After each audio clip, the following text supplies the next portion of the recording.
María en el misterio del niño perdido y encontrado. Jesús se puede perder un alma con pérdida aparente, como sucede en las pruebas y tribulaciones. Se puede perder con pérdida real pero reparable, como sucede con el que está en pecado. Y se puede perder con pérdida irreparable, como ocurre con el que cae en el infierno. Cuando la Virgen encuentra al niño, ella le habla de esta manera: ¿por qué nos has hecho esto? Y Jesús le dijo: ¿por qué me buscabais? Jesús nos enseña: ¿no sabíais acaso que debo ocuparme de las cosas de mi Padre? Es decir, esto es, y se ocupaban de las cosas de su Padre en la casa de su Padre, el templo.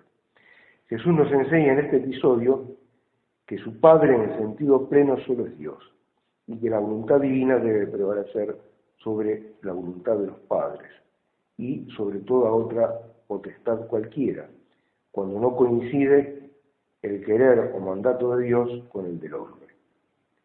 El dolor que María siente en la ausencia de su hijo es realmente agudo. También Cristo sufrió, porque Cristo no era insensible al dolor de sus padres. Él sabía que sus padres lo estaban buscando. Y este dolor que Cristo tuvo durante su estancia en el templo, es decir, anticipa el que experimentará en la cruz, cuando se dirija al Padre y le diga: Padre mío, Dios mío, ¿por qué me has abandonado? Sin embargo, Jesús perdido es encontrado en el templo. Buscar y encontrar constituyen la expresión de un fondo común de la teología del Antiguo Testamento, donde la búsqueda de Yahvé y el encuentro es un tema. Cristo, cuando recomienda la oración, dice: quien busca, encuentra. María en las bodas de Caná, de Galilea. Si es peculiar de la fe de la Virgen creer sin haber visto, si es peculiar de la fe creer sin haber visto, y son bienaventurados los que no han visto y han creído, como dice San Juan en el capítulo 20, María demuestra una fe incluso superior, porque su fe no es solamente de lo que no se ve, sino en apariencia contra lo que se ve. Porque Cristo le da en Caná a María una respuesta desconcertante. En primer lugar, la total dedicación de la Virgen a Dios no impide que la Virgen esté atenta a las necesidades del prójimo, nuestras necesidades. Por eso advierte que falta el vino. No tienen vino. Se dirige a Cristo, y de Cristo recibe una respuesta desconcertante. Mujer, ¿qué nos va a ti y a mí? Sin embargo, la Virgen no duda. Se vuelve a los servidores y dice: haced todo lo que Él os diga. Y Cristo obra el milagro. La intervención de María en Caná demuestra que ella ocupa un lugar muy destacado y da origen a la fe de la Iglesia. O sea, los discípulos ven el milagro de Cristo y creen. Pero María está en el origen de la fe de la Iglesia, puesto que los discípulos creen en el milagro obrado por Jesús gracias a la intercesión de la Virgen. María es movida por Dios para que se ponga de relieve su título de omnipotencia suplicante, que el Señor le ha concedido a su madre en favor de todos los hombres. Es de notar que Cristo le da el título de mujer, no le dice madre. Lo mismo sucede en la cruz. Dice: mujer, y aquí tu hijo, dirigiéndose a San Juan, y aquí tu madre. no le dice madre. ¿Por qué le dice mujer? Porque así como Cristo es el nuevo Adán, que está dando origen a una nueva humanidad, junto al nuevo Adán encontramos la nueva Eva. Esa nueva Eva es María. Por eso Cristo le dice mujer. Significa la corredención. Vamos a ir al misterio del Calvario, del extremo amor de Dios a los hombres, por su muerte en cruz. El discípulo que vio salir agua y sangre y agua del corazón abierto, del costado abierto de Cristo. El término mujer, empleado en Caná de Galilea, alcanza ahora en la cruz con la frase mujer, he ahí tu hijo, el punto culminante del sacrificio de María en amor hacia el hombre. Cuando nuestros primeros padres pecan, el castigo de la mujer es dar a luz con dolor. En el nacimiento de Cristo no hubo dolor físico, pero María dio a luz con dolor en el Calvario, porque dio a luz al resto de sus hijos, a los que forman la Iglesia, a los destinados a la vida eterna, que entonces estaban representados por Juan. A partir de esa hora, el discípulo la recibió en su casa. San Juan se hace cargo de la Santísima Virgen. Estas palabras confirman que la maternidad espiritual de la Virgen forma parte del sacrificio redentor de Jesús, puesto que la hora culminante de Jesús, en la hora culminante de Jesús se encuentra la hora de la maternidad espiritual de María. Cuando Jesús en el Evangelio habla de su hora, se refiere a su pasión. Pues bien, el tiempo de su pasión. La hora de Cristo es también la hora de María, de convertirse en madre espiritual de los discípulos de Cristo. María en Pentecostés. La presencia de la Virgen en la venida del Espíritu Santo es altamente significativa, puesto que en ello se nos indica que María interviene de manera fundamental en el nacimiento o puesta en marcha de la redención humana. En la encarnación, María atrajo al Espíritu Santo para sí, para que ella misma, en sí misma, Dios formara una humanidad que debía asumir el Verbo, la segunda persona de la Trinidad. En Pentecostés la Virgen vuelve a traer el Espíritu Santo, pero esta vez para formar la Iglesia, que es como una prolongación viva de Cristo. La Iglesia está constituida por aquellos a quienes se extiende la vida de gracia de Cristo. Es decir, entonces, cuando se anuncia al mundo la Iglesia, aparece ante el mundo la Iglesia, la Virgen vuelve a traer al Espíritu Santo. San Luis María Griñón de Montfort, lo habrán leído los que leyeron el Tratado de la Verdadera Devoción, insiste en este argumento. Donde es formada la cabeza, son formados los miembros. La cabeza de la Iglesia, la cabeza del cuerpo místico es Cristo. Cristo fue formado en María. Por tanto, los miembros de Cristo, que somos nosotros, si es que estamos en gracia, también somos formados en María.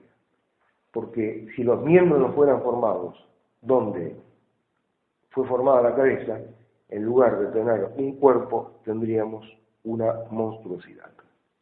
Dios Espíritu Santo produjo con María, en ella y de ella, su obra maestra que es Dios hecho hombre, y produce todos los días hasta el fin del mundo a los predestinados y miembros místicos del cuerpo de esa cabeza adorable.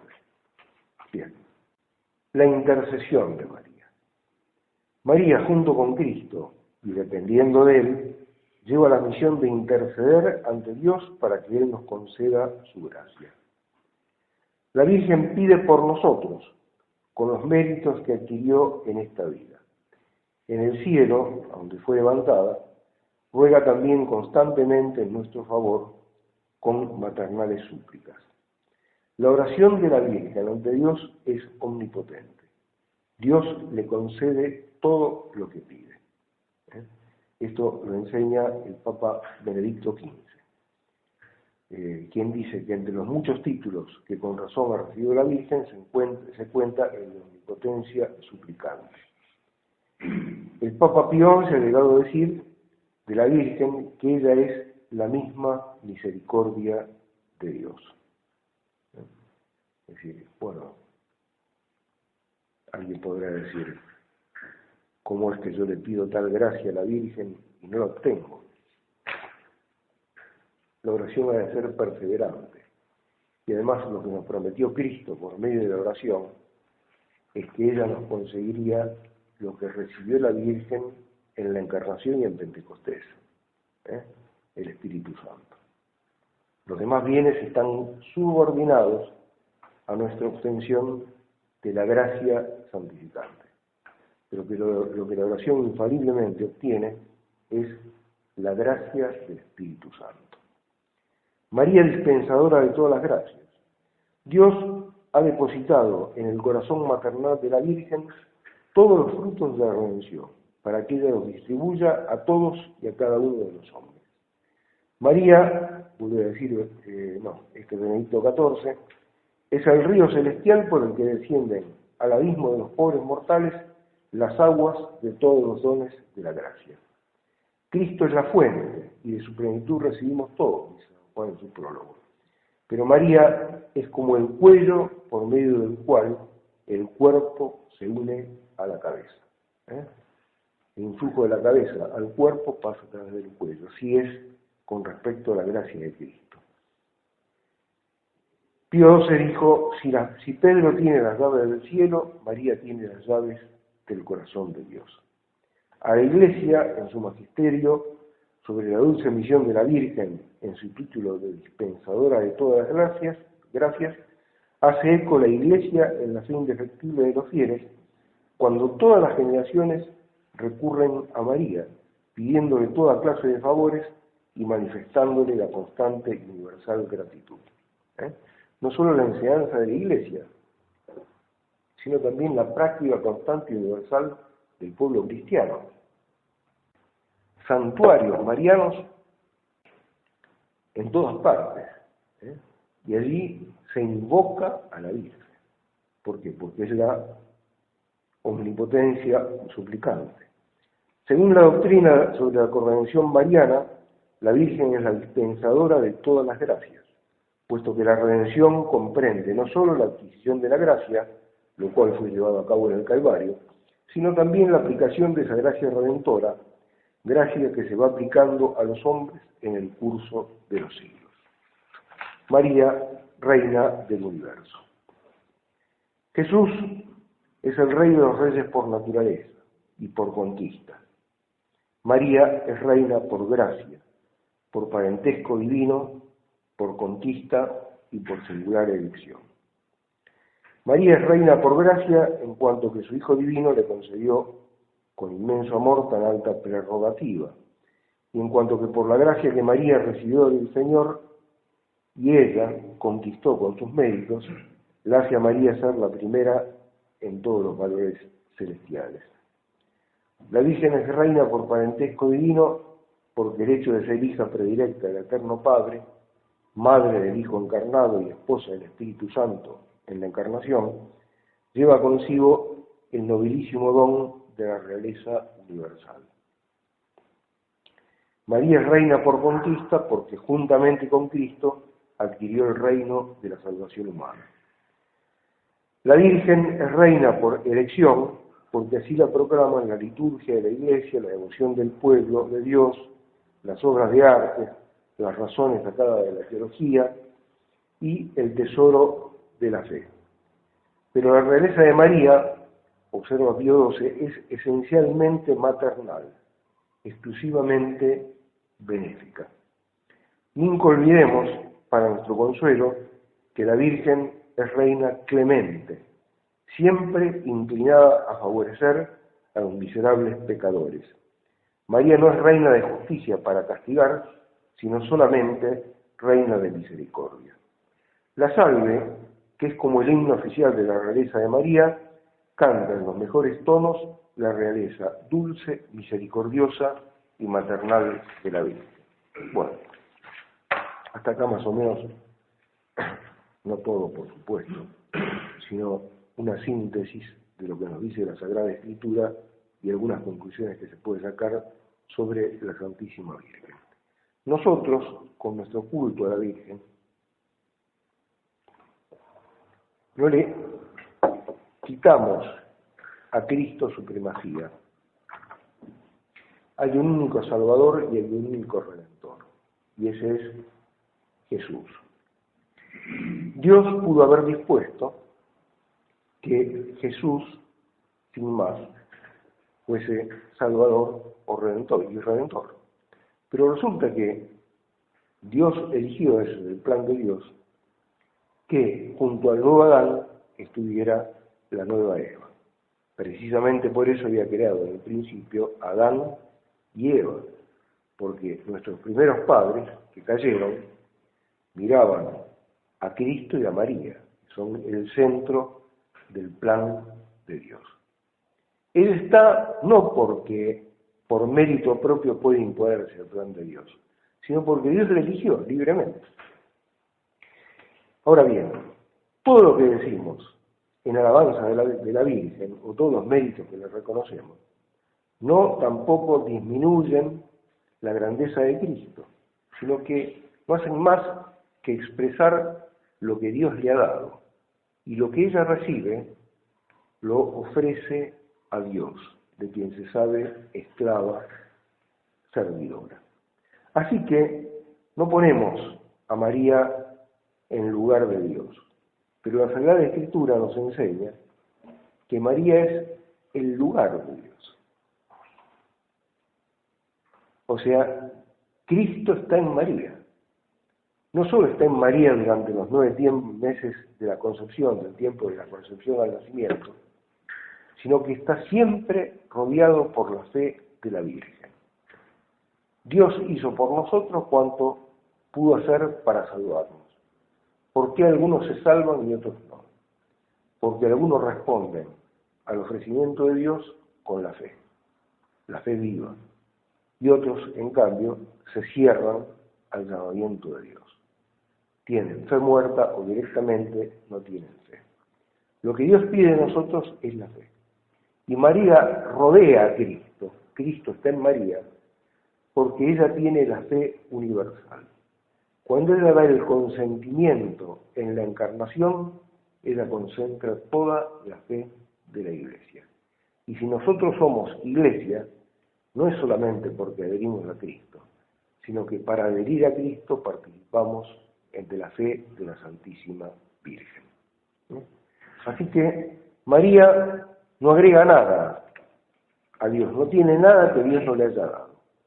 Y todo lo que tiene lo usa para gloria de su Hijo, para que su Hijo glorifique al Padre. Dios nos ha creado, dice el Evangelio, para que veamos la gloria del Hijo en el seno del Padre. Para llegar a ese fin, último término de nuestra peregrinación, debemos descubrir a Cristo en el corazón de María. Eso es todo. Si alguien quiere hacer una pregunta, si se le ocurrió algo. Sí. Siempre tuve una duda muy claro. Si en Roma, ¿no? La no muerte física. No está. Porque la opinión común es que, sí, la opinión común es que murió para volver a Cristo y fue levantada al cielo, ¿no? Y que queda como... Una dormición, me dijo una asunto. Claro, dormición, es la muerte, el paso por la muerte, o el tránsito. Hay una iglesia acá en la calle Cangallo, ahora Esperón, cerca de 11, del tránsito. Es una muerte sin corrupción. Pues sí, por supuesto. Por supuesto.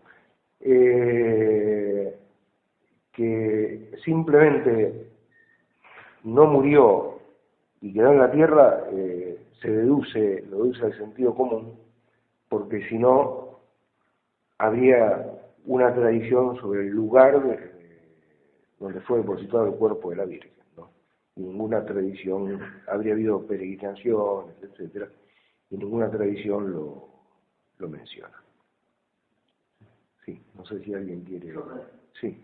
Si nos puedo contar algo acerca del libro que está en emisión suyo sobre la Virgen, el título, cuando se entería por el tema, qué clase de difusión. Bueno, pasamos a marketing.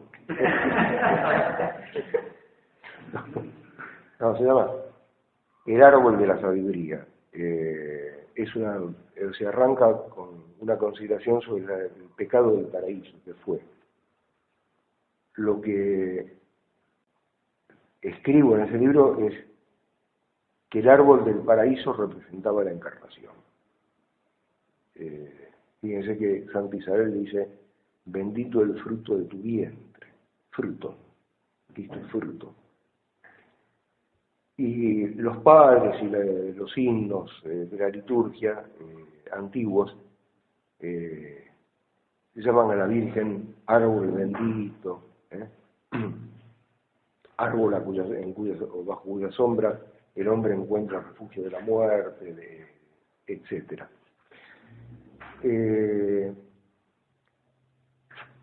La caída del demonio, el pecado angélico, según una tradición antigua en la Iglesia, se produjo como consecuencia debido a que los ángeles malos, el demonio y los ángeles que lo siguieron,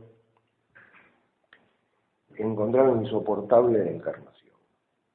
O sea, no quisieron someterse a un hombre Dios, porque el ángel por naturaleza es superior al hombre. Entonces, el ángel caído puede haber influido en los primeros hombres para que también ellos se rebelaran contra la encarnación. Y en lugar de iniciar una humanidad que tendría por centro a Cristo, quieren independizarse de Dios, conseguir la beatitud por sí mismos y ser cabeza de una humanidad que sea autónoma, seréis como dioses. Bien. Si eso fue así, tenemos que encontrar la huella de ese primer pecado de la humanidad en el paraíso, en los dos más grandes pecados que conoce la historia. Los dos máximos pecados son la muerte de Cristo y el pecado del anticristo. ¿No es cierto? Cristo fue condenado a muerte por declararse hijo de Dios. Es decir, que los que le dieron muerte resistían la encarnación. El sumo sacerdote, cuando le interroga, le dice, dinos si eres hijo de Dios. Y en otra parte del Evangelio muestra que los judíos le